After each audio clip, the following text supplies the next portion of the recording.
अगली खबर का रुख करें जो महाराष्ट्र से है, जहां आज महाविकास आघाड़ी में सीटों को लेकर सहमति बन चुकी है और अब से कुछ ही देर बाद सुबह 11 बजे का वक्त तय है जब प्रेस कॉन्फ्रेंस में सीटों की संख्या को लेकर ऐलान किया जाएगा कि किस पार्टी के खाते में कितनी सीटें, कौन कितनी सीटों पर चुनाव लड़ेगा।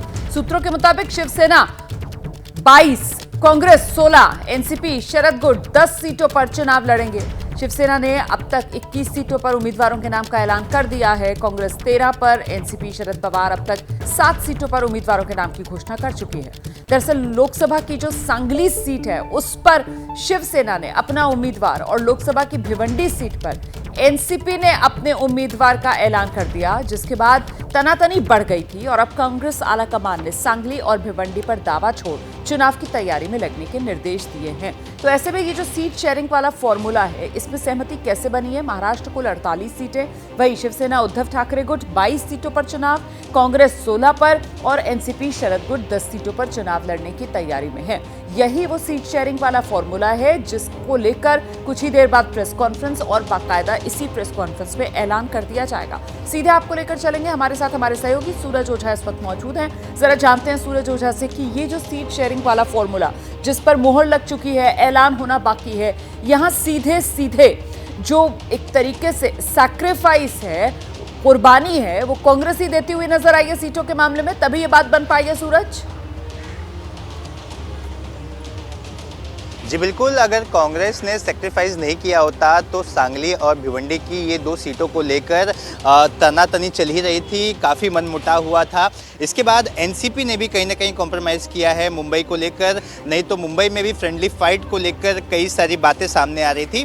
तो फिलहाल जो फॉर्मूला अब सामने आ रहा है वो 22-16-10 का फॉर्मूला सामने आ रहा है, इस पर मुहर लग सकती है। हालांकि इसमें एक सीट ऊपर नीचे भी बताई जा रही है कि शिवसेना 21 पर भी जा सकती है और जो कांग्रेस है वो उसकी एक सीट बढ़ भी सकती है, लेकिन जो फॉर्मूला होगा वो इसी के आसपास होगा।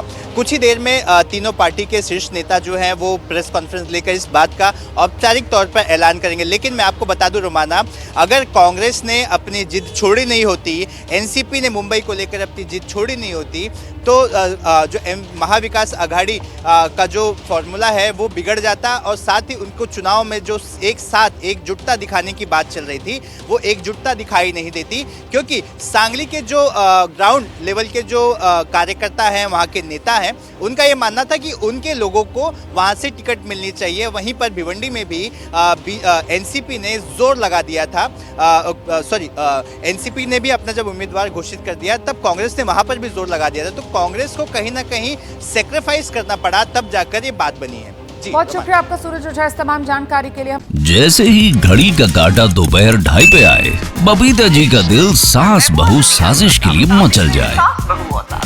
और ये है इनकी बहू, पूरे दिन ऑफिस की टेंशन हो जाए गॉन जब ये करें अपना फेवरेट शो फ्री टाइम पे ऑन। इनकी तरह आप भी देखिए अपना फेवरेट शो अपने टाइम पर और डाउनलोड कीजिए एबीपी लाइव ऐप अपने स्मार्ट टीवी पर।